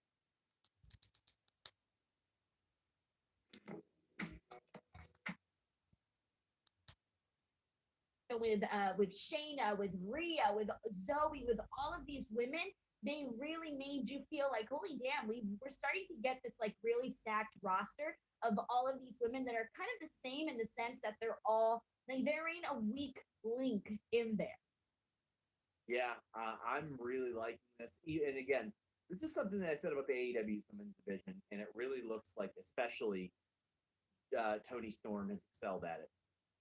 In these situations where you're fighting for minutes, especially women, figure out a way to get over in 90 seconds a week. If you can do that, oh my God, you're getting over most of the battle. Now, it shouldn't be like that, but unfortunately, that's a situation sometimes that you're painted in, and that's unfortunate. But I thought that they're doing a really, really good job there. Speaking of Becky backstage, she's just walking around, minding her own. They interrupted. Finn Balor said that the Judgment Day should be kicking off the season premiere of Raw, not since mocked him now for being alone all by himself. Cole was in the middle. Is that what they do? So normally it's a 3-man team, so Cole was off tonight. I want a title shot. All right, one of these again. I hate that. Why do they do that? Right away, you're telling me I shouldn't give a damn about this person. I'm sorry. But like she needs all the help that she can get because we don't get to see her often. We don't know much about her. We don't get to see her on the actual show. And then they finally have her on the show and she's like, I want a championship. Becky gives it to her and she's like, no. That's so dumb. If you're a heel, if you're a babyface, it doesn't, who does that? Nobody does that. Like that's the dumbest thing that they can do. I hated that. I hated that. Yeah, so Indy Hartwell's getting a title match that's set for next week's Raw. But there are two other face-offs that we haven't even talked about that have everybody else talking. And, oh boy, Denise, I think this is your night one WrestleMania main event right Dude, here. this is the match that I've been wanting. And this was the match I wanted at WrestleMania 39. I mean, I have been waiting for this match between Rhea Ripley and Becky Lynch for like God ever. And they had that. This is not the first time they teased it. I forgot which Raw. Remember the one Raw? Remember. The one Raw where they had this tease, and then that was it. Like we never circled back to that. And so here, getting this tease again, I thought, okay, I'm liking this. But are we gonna do something? We'll see. So then there was another one, Denise. Now this one, who knows what this will mean as of now, but Jade Cargill backstage and Adam Pearce said, welcome to Raw. We need to get you a red one of those. I don't think anything is official as of yet, but Becky Lynch, Jade Cargill. You didn't hear what commentary said afterwards, though. What did they say? Wade said that the Raw, he said specifically the WWE Raw women's division was getting a lot more, I forgot the exact word, but basically I'll believe it when they outright say it. When they outright say it, that she has joined Raw. They did 3 things that implied to me that she was going to be on the Raw roster. I don't operate on him. You know, when he challenged Roman Reigns at Elimination Chamber, you had one unified champion, Roman Reigns. Raw has basically had an absentee champion, or up to that point, had an absentee champion for months. Because Roman Reigns, over the course of an entire year, would show up on Raw a handful of times. If you use your hand, you'd still have fingers left over on your hand. That's how little Roman Reigns would show up on Raw. Well, now they have their own big gold belt. All of a sudden, it becomes possible to imagine a scenario where Sami Zayn can very well end up becoming a world heavyweight champion. So the idea of Sami Zayn challenging Seth Rollins, or the idea of Sami Zayn challenging Gunther, right? That would be something. You got to get that at some point. Gunther and Sami Zayn, possibly for the world heavyweight title. Loves they're telling WWE fans by putting Jade with Charlotte and Becky that she's a big star. They are. Now, I've seen a lot of weird talking points where people are like, oh yeah, well, she's presented as a bigger star than AEW. And I'm like, wait. They immediately put her with Shaq and Cody and booked her undefeated. Whole last streak. Yeah, she had a whole streak. Like, well, let's not pretend. Like, Could they have done better? Yeah, of course they could have done better, but like we're not gonna act like they didn't present her as a star. She practically had a concert. What was it at Double or Nothing when she did Pretty Girls Walk Like This, this. Which I only knew from Instagram reel before that. I didn't know Please. that song until I heard it that day, and afterwards I went and added it on Spotify. I saw it on an Ivy Nile Instagram reel where Oh. Julius Creed pushed her out of the way and started to dance to that song. Oh, really? And you saw that before the Jade thing? I think so. I think so. Yeah. KE775 says, "Do you see Jade soon, or just do backstage segments? Do you think WWE would consider a women's mid card title?" Nope, I don't think they would. I think the NXT title is that. I think that is a secondary title. I think the tag title is a secondary title, and I think that Jade is probably going to get her reps in for a while. I think that's probably the method they're doing. Flundinger says, with Vince gone, WWE creative might actually be good long term for the first time in 20 years. What can AEW do to step up their game? I think the reality of the situation is they need to drastically reduce ticket prices from the jump. Thank you for the gifted membership. And that follow. Sorry. And you know it. After a break, Jey Uso's in the back. He approaches Sami Zayn. Sami said, "Look, I just need some space. I just need some space." He appreciates that Jey had his back, but he saw Jey in the ring, and he just couldn't help but think that should have been Kevin. He said that should have been Kevin. He should still be here with the others. He said the reason Owens wasn't there is because of Jey. Actually, if we're being honest, the reason that Kevin Owens is not on Raw is actually not due to Jey. It's Cody Rhodes. So he's misplacing the blame. It's Cody Rhodes who cashed in his political chips to bring Jey Uso. So he should be directing his anger and frustration at Cody. Oh, I think it's gonna be a wait. Where anybody's at, I wouldn't be surprised. We've got an Imperium video package. Then Ludwig Kaiser defeats Johnny Gargano in a good match. Vinci versus Gargano next week because Gunther is like, no, you got to get the job done, and I don't want him walking out because Tommaso Ciampa didn't walk out last week. They said that he wasn't cleared. K775 says, were you surprised to see Johnny lose? Well, yeah, the Cleveland Browns and Johnny Gargano are not going to win in the same weekend. That's not the same. It's not going to happen at all. But yeah, I was kind of surprised. Although the story was Tommaso wasn't there to look after him, so that's why he lost. I mean, it's not a great story to have him lose because of that, right? But I personally, right now, I'm so digging what they're doing with Kaiser that I'm like, okay, let's go. And then did you hear Samantha Irving's new little ring announcement for him? I can't replicate it, but she did more of like a, oh God, she did it differently. I can't explain it because you know with Gunther, she usually like goes like Gunther, right? Yes.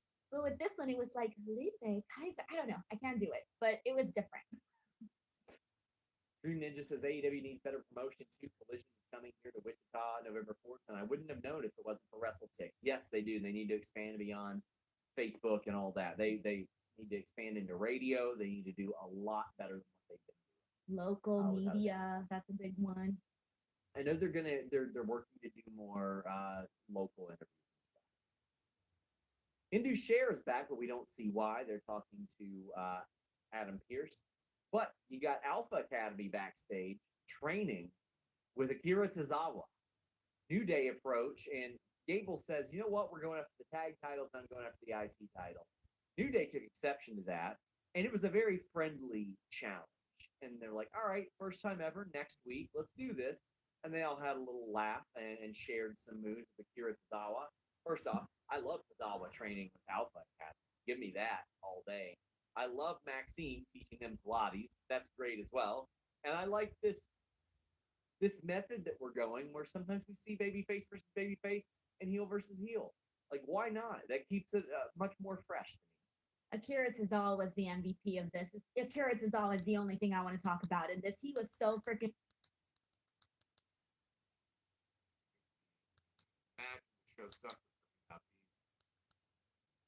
Nakamura fought back though once they got. Fight that he has, it's off for side.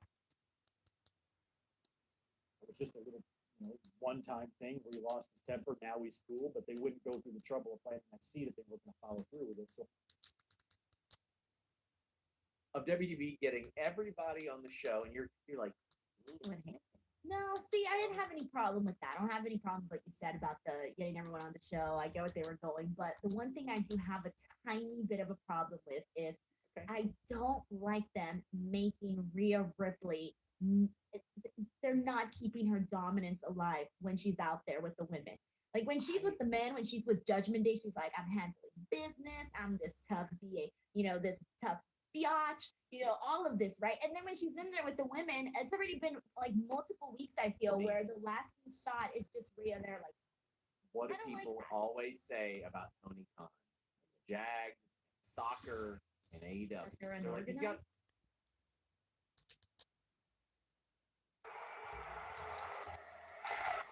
Are the same people that are out buying magazines with my. And that's why she went to Adam Pearce afterwards. After Nia and Raquel ran in and Zoe ran in and went to a no contest, she is like, keep people out of my damn matches. And for some reason, Adam Pearce said, why don't you keep control of things? That ain't her job, Adam Pearce. What the hell? What are we doing? Dream Ninja said this was an excellent Raw, great out in-ring action all night. Loved the women's segment. Wanted Rhea to challenge all the women instead of AP. Yes, that's what I would have had different as Apex Caliber says Rhea versus Roman intergender match for Tribal Chief. I think that Rhea should have said, you know what? If you can't keep them all out, put them all in, and I'll whip all their asses at the same time. Exactly. To me, the thing that's most charming that people gravitate towards Rhea is her dominance. Like that is who Rhea Ripley is, and I want to see that across the board. So yeah, it would have been better if she would have been like, I want all of these girls for messing with my match, blah blah blah. I think that would have made more sense. But yeah, I don't like it when they make Rhea Ripley not look like she's the very best. I don't like it, especially not continuously. Hawkeye Sniper says, with the SmackDown Denver and then Dynamite Broomfield, every time AEW is in town, tickets are 2 to 3 times more expensive. They need lower prices for the weekly show. I don't know if that's accurate about prices because I've seen WWE's prices, and there's a reason they're getting the highest growth. But also, the difference is WWE is drawing at that price as well, which is why they're setting worse records. Bar Lewis says the only thing missing in the Alpha Academy New Day segment is R-Truth. Can't wait for his return. Well, how about this, Jabbar? How about the return of all the heroes you know and love? I've long told you guys how much I love them. Late in the match, Natty set up for a sharpshooter. Chelsea Green climbed up onto the apron. Piper didn't kick Natty into Chelsea. way Nakamura is going to lose this after he just lost 2 times in a row to Seth Rollins on pay-per-view title. He needed to get back on the winning track here. Ricochet, however, got to give him a ton of credit. He went out there and treated this like it was a pay-per-view match, even though it was in a predictably losing situation, and he was doing great shit. They started, it was Falls Count Anywhere, so the first thing they did was brawl straight into Gorilla. I feel like Triple H made it. I think Infalt. Natty and Tegan, they doubled up on.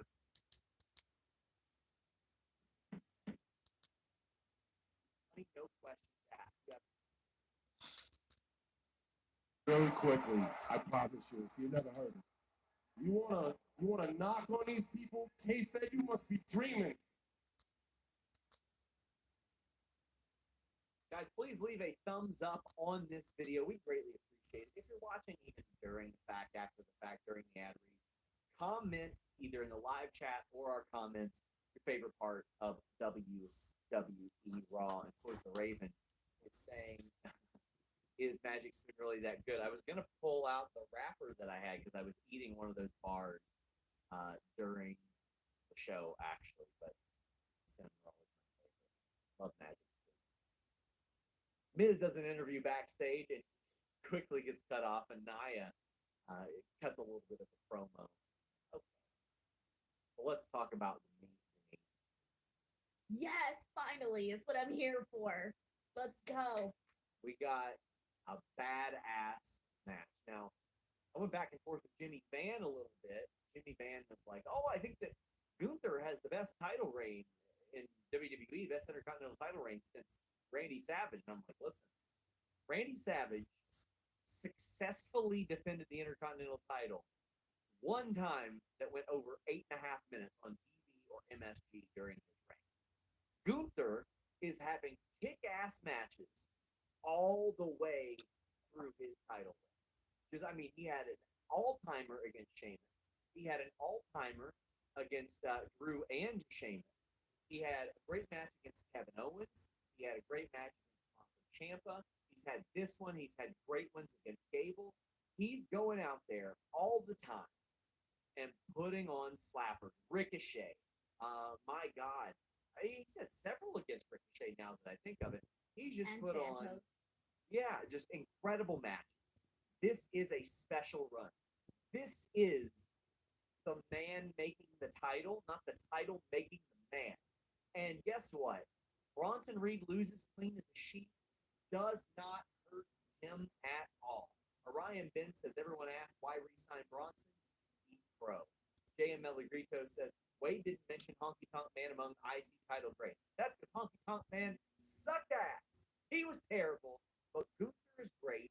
We saw two spots that I particularly loved, Denise. Death Valley Driver from Bronson Reed, Powerbomb from Gunther. Get the hose and turn it on full. Yeah, it was a great match. Dude, there was so much in this match. I think within a couple of seconds, I was oohing and awing the whole entire time, like after every move. There was one moment, basically what it was anytime these two touched, you like, even if it was just like them running into each other, right? Trying to take each other down.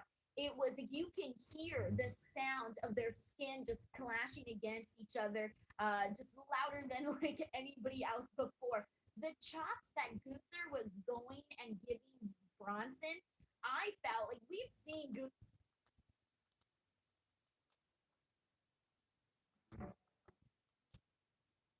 Actually, her gear lately, she just really seems like she's undergone some physical. So where Ricochet was being, I think it was one thing. Looked harder because of Bronson's size.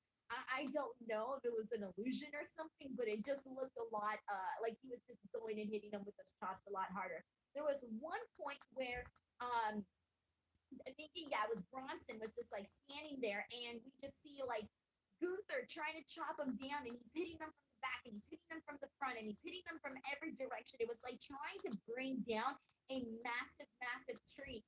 The spot on the ring apron. Oh my God, that nearly gave me a heart attack, man. I was so freaking scared during that whole moment. I was very, very much into that. And then just like literally, there was a big giant boot from Gunther to Bronson Reed that was massive. It was just everything was like times 10. Everything was just like it was like being under a magnifying glass. It was just so massive. This was a really great match, and I think that this is the best match of the night. One of my favorites. I can't say enough good things about it. It was good stuff. Luis says, my money is on Dragunov defeating or dethroning Gunther now. No, I think that's a one-time thing. I think the 2 times he gets dethroned are going to be from other people. But John Corona says, if Ospreay's going to WWE, how about him and Gunther? I could certainly see that. Because Ospreay and Gunther. Oh, Jesus Christ. We got Joel Wood saying, has Gunther even had a somewhat bad match during his run? He has a legitimate case for Wrestler of the Year. He absolutely has a case for that. I wouldn't say a bad match, but there's not one match for me, is there? No, I wouldn't say bad. The worst I could say is that his matches against Ziggler and Otis were like average. But that's the worst I could say. And even then, it's always going to be good. I'm sorry. You always and the ones with Riddle were too short, and that wasn't their fault. But to the Osprey point, like my God, they had a couple matches. I think they were over a couple months in 2018. You can find them. The match with One Sheamus was were at 5-star OTT, classic. and the other one I Match at think was at WrestleMania with Sheamus and Defiant. McIntyre was Both of them. fantastic. Absolutely. Ricochet was great. Tuna says, is it me or is Gunther the MVP for this year due to the machine? Kudos to Triple H for the new opportunity he gave the women. Denise, you and I did the first ever Fightful Awards in January. We did it with Will Washington, and I was so proud at like the parity between WWE and AEW that we saw in that. Like, it wasn't just a bunch of AEW people getting.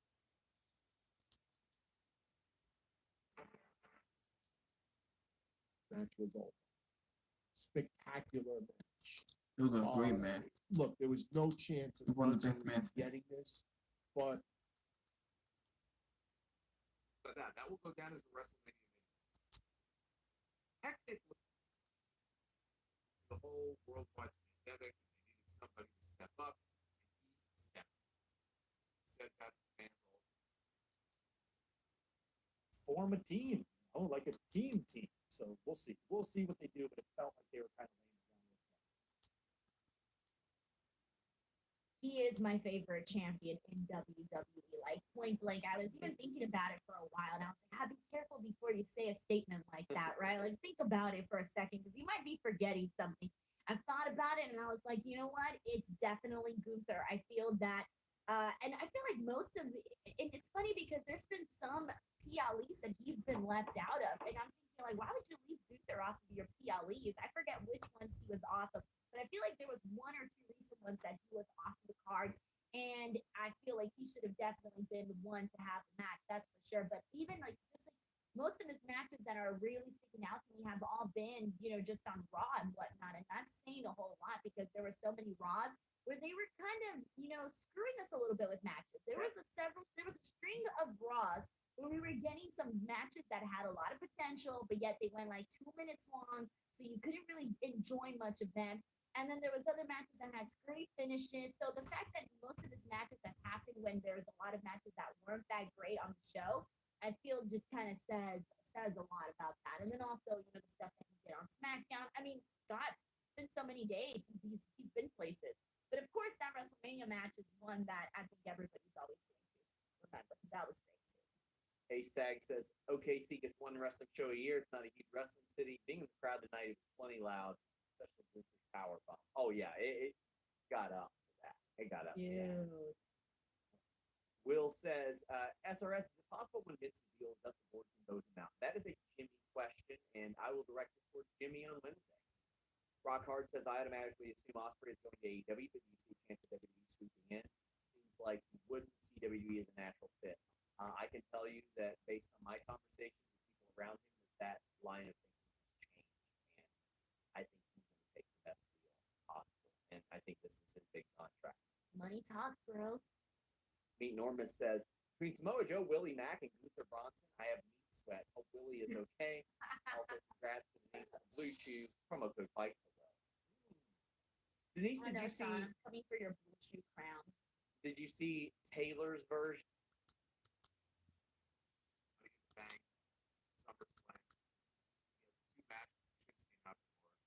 At no point during any of those matches, either of those teams, honestly feel like Rollins was in jeopardy of losing. You could have had a Money in the Bank cash in, but it never felt like he was in real jeopardy of losing the ballot, and even less so to Nakamura. This is the first time here as we go into Crown Jewel where it feels like, okay, I could see Drew McIntyre winning the World Championship. I could see him going heel and taking the title from Seth, and Seth has to chase it. He can get it back. Drew talking Judgment Day.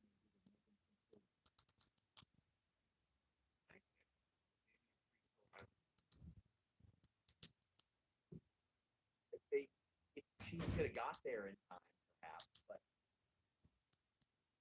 K775 says, did they do Jimmy versus Jay in Saudi, or did they hold off till Mania? Why did Roman let Jimmy back in the bloodline? Because they can use Jimmy, that's how. But I think we're getting Jimmy and Jay at Mania. That would be great, but I'm looking at this and I'm going, I don't know if I was all that happy that Jay and Cody lost, to be honest. I know it came out as a surprise, but I wasn't that happy about it. I'm going to let it play out, considering Vince McMahon isn't involved. I'm going to give them the benefit of the doubt and let it play out. I mean, Now, that's Tony fair, but Tony says, what was the point of them beating Judgment Day at Fastlane? Judgment Day could have kept the belts, and they still set up War Games, Cody, Roman 2. Your two opinions after seeing tonight, what Vince move do you think Triple H will keep now that he has full creative control? Very little. The show is categorically different. Long matches that are absolute slappers that really we weren't seeing a lot of on Raw, except when they were forced to with the pandemic. I'm not going to bury this creative decision because I don't know the direction. And thus far, I have really enjoyed what they've done with Jey Uso and teasing all of this surrounding it. So maybe in a couple of weeks, I'll be burying this, but I'm not ready to yet. TK says the only thing that makes sense is Judgment Day retakes Bloodline at Jewel. Roman beat LA, and that's the War Games setup. Still shocked. Yes, I can see a little. I'll scratch your back, you scratch mine, and then it all explodes for War Games. What do you see as is there anything you're looking at and you're like, okay, I think that's going down? dude, I don't know. I'm looking at this and I feel like the title change definitely came as a surprise. And that's why I'm looking at this and I'm going, I don't know. This is the best thing to go with, only because I was kind of getting tired of the Judgment Day holding all the gold, and I wasn't so crazy about that. And then like I'm still thinking about on SmackDown when they did the freaking, oh my gosh, who was it? The Judgment Day and the Bloodline alliance that they did there. I feel like that's something that we can resurface on there. What else? That's kind of it, man. We've got RS saying prediction: Drew and Damian double turn. Triple H foreshadowed this on Billions. Drew joins Judgment Day. Rhea gets hot for Drew. Dom gets jealous. Did you see that Billions clip? It was absolute dog shit. No, I didn't see Oh, that. horrible. Wait, You what is have it? What's It's Billion? Triple H talking to I can't remember Paul Giamatti, I think it is. On the oh boy, it was so bad, so cheesy. No, I didn't see that. Hunter Tillman says Dom lost the trick, gets the title back, and then Damian lost to Jay and Cody, get the titles back. What was the reason? Also, Jade and Becky face to face. That was some good shit, pal. It was. I liked the teasing of all the Jade stuff and Jade just minding her own business. As far as what was the reason, probably to create moments, get you to think, oh, you know what, I gotta tune in. I can tell you that the Fightful Select reported Mustafa Ali was supposed to win that North American title match. Like he was supposed to win it.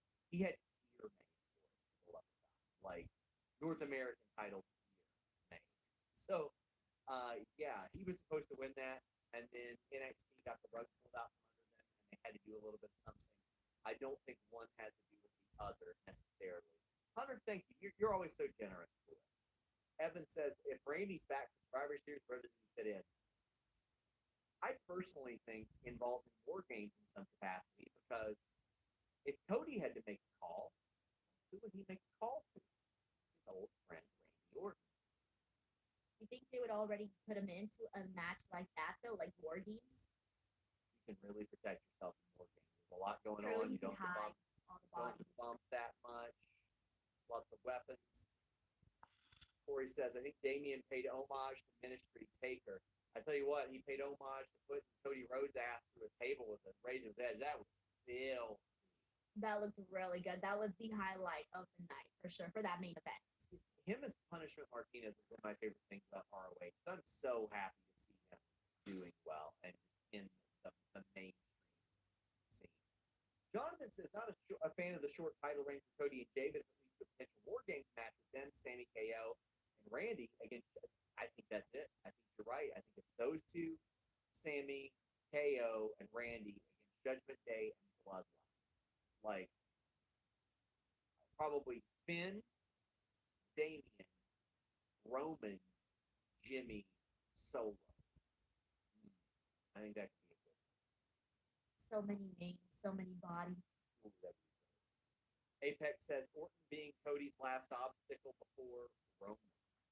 I would sincerely love the Royal Rumble to come down to Cody and Roman, or Cody and Randy as well. Like right the now. final two. Yeah. Yeah. Ooh, boy. Dick the Cock Johnson says Gunther versus Ivar win hopefully soon. Ivar have a number. Hopefully, yeah, you're right about that. I didn't even think about that. Get your super chats, upper chats in. We're heading down the home stretch. Jay does have a storyline with Drew for a singles run, possibly Sammy with Cody. I'm guessing it starts the road to Roman. He needs big wins. Well, yeah, but I mean, we are 5 months away, and also the only big win you really need is the Royal Rumble. That is the one. You think Jay can win it then? No? No? You think it's no? I could see it happening. I think he's gotten to that point. Okay, would you rather see Cody win it again, or would you rather see Jay win it? Cody. Really? Yeah, well, I know that, of course. But I don't know. I would Jay Jay win the Rumble, though. I think Jay sort of finished his story by pinning us. You don't think Cody can get back to Roman just a different way without winning the Rumble? No. How? I mean, he's on Raw. Man. So, New Lack City says hoping that he lost the titles, the tag titles. Oh. New Lack City says hoping this week leads to Sammy getting some shine back. He really fell off after losing to Roman. SRS, please tell me the logic of this Cody Jay 9-day reign. It's clearly made out to be a big deal, all for nothing. Well, what's a big deal at the time? It was on Fastlane. They did their post-show thing. Like you maximize these moments. You make all these moments seem as big as humanly possible, even if they are a 9-day reign. And I'm completely fine with 9-day reigns. Sometimes you need those. Sometimes you need some unpredictability on your show, and you need people to say, "Yeah, I should have watched Raw instead of that terrible Cowboys-Chargers game." Like sometimes Who won that game? The Cowboys won that game. But What was the score? The Chargers lost that game. Is what happened. Yeah, but what was the score? 21-17. What's 21 plus 17? I got money on this game. 38. 38. Oh, I think we won. I think we won $320. Cool. Kyler says on my offers, WWE being petty with punches, they know he really has no options besides now that AEW fired him. Plus the smoke screen, and he's really coming back. I respect the petty. Yes, Ricochet and Shinsuke should be a best of 7. They've already done 5. I don't want to see him do that anymore. No, Punk took shots at WWE, somewhat rightfully so. He took them before he joined, after he joined, all the time.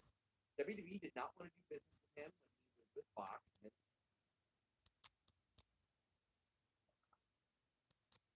Hey, Rhea Ripley, one-on-one with Shayna Baszler.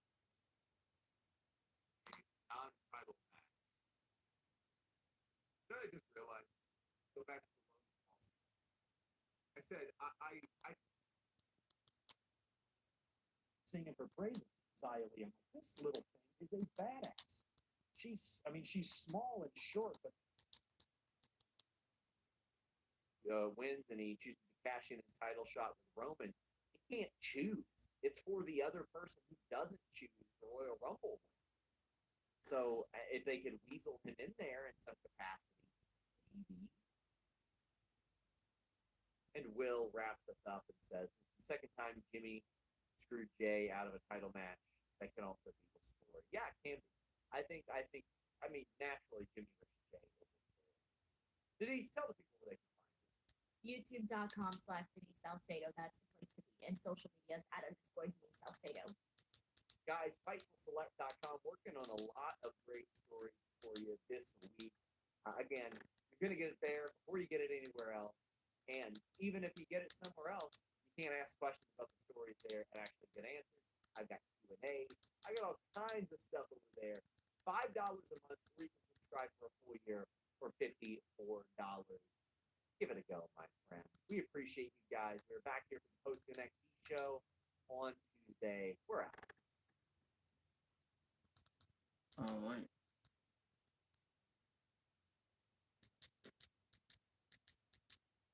All right. Talked about it over the weekend. So Fightful is out. We still got more podcast. We got Dan Tony. just to add angst between the Judgment Day and the Bloodline and, you know, Cody Rhodes and Jey Uso and Sami Zayn and whoever else you want to put in that mix. In fact, I just thought of something. Here's an idea. Drew McIntyre loses to Seth Rollins at Crown Jewel. And then we start from pushing towards Survivor Series, War Games.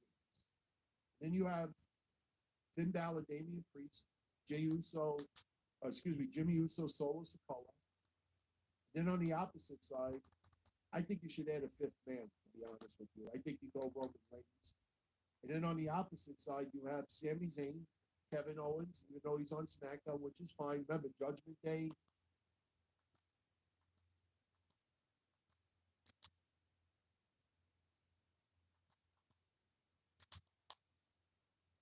Debating, I think.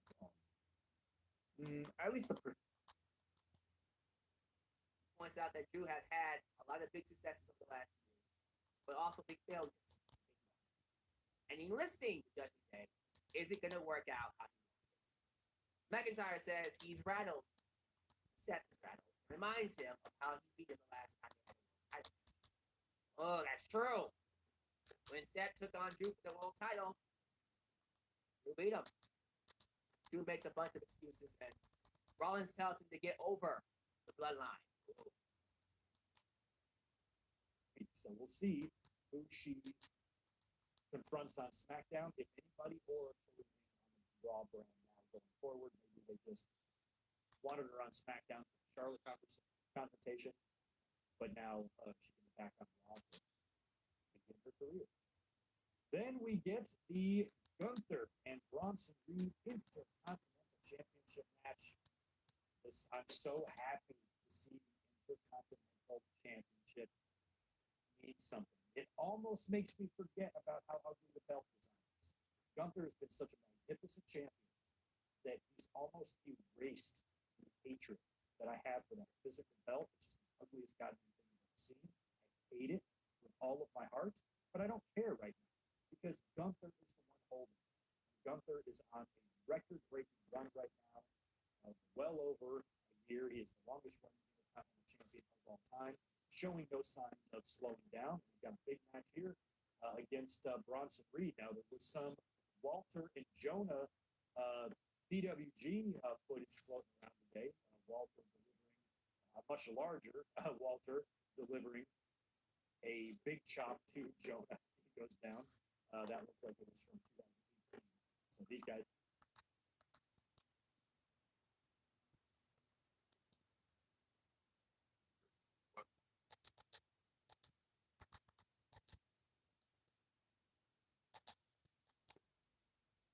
When she loses, let's.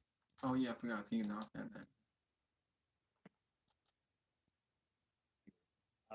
So I guess in a. And so for Jade, they've now teased matches with Charlotte. And I don't expect either one of those matches to happen anytime soon. It may not even.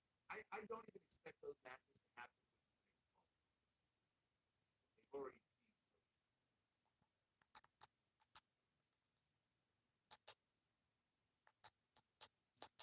All right, now let me go back here.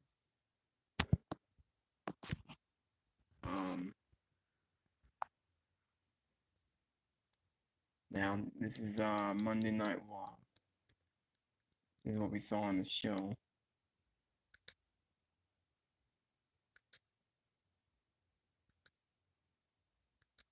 Deeper everything on the show. Bronson Reed and Gunther. There's Jimmy Uso helped Balor and Priest steal the title from Rhodes and Uso. That was on One Talk. Drew McIntyre is the only one who can see the truth. NXT, we have a triple threat match to decide the number contender for the NXT title. Carmelo Hayes, Baron Corbin, or Died. And like I said, I don't know if I saw this. Would this backstage, would this after the show or earlier in the show? 'Cause I remember seeing this. we're getting intense altercation with Nathan Fraser and Dominic Mysterio. Nathan Fraser is someone new on NXT. As I said earlier, he had a dark match with Akira Tozawa. So we teasing something with Dominic Mysterio. That seemed interesting. Kofi can Ivar tear the house down.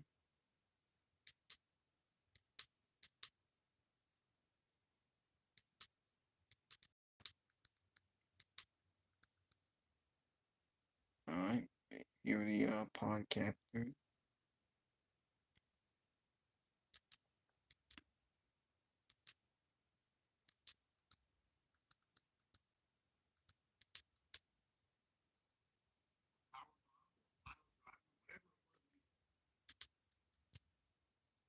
After Vinci versus Gargano also paid. Jay and Cody versus the Judgment Day. This is the main event of our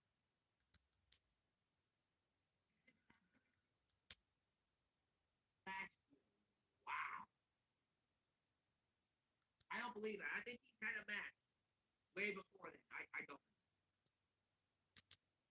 I don't remember. Wait. Sure he had a match. So went up 46,000, not a big increase, but still going up. And strategic TV deal. With what we don't know.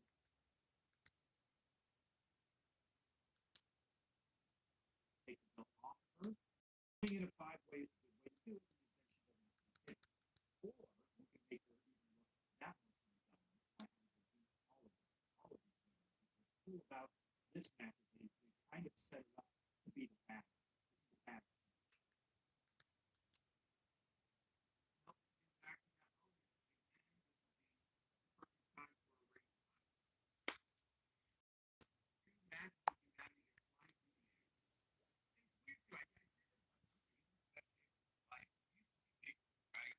Alright, I might as well just end the video. Until next time, hit that like button, leave a comment, please subscribe to my channel. Let me know in the comment section y'all want to see more. Now, I don't know if I'll do my NXT review. Maybe, we'll see what happens. Maybe I'll do my AEW review on Wednesday. But until then, I'll see y'all later. Until next time, thank y'all for watching. This is Mr. Black Gamer 2021. About to sign off.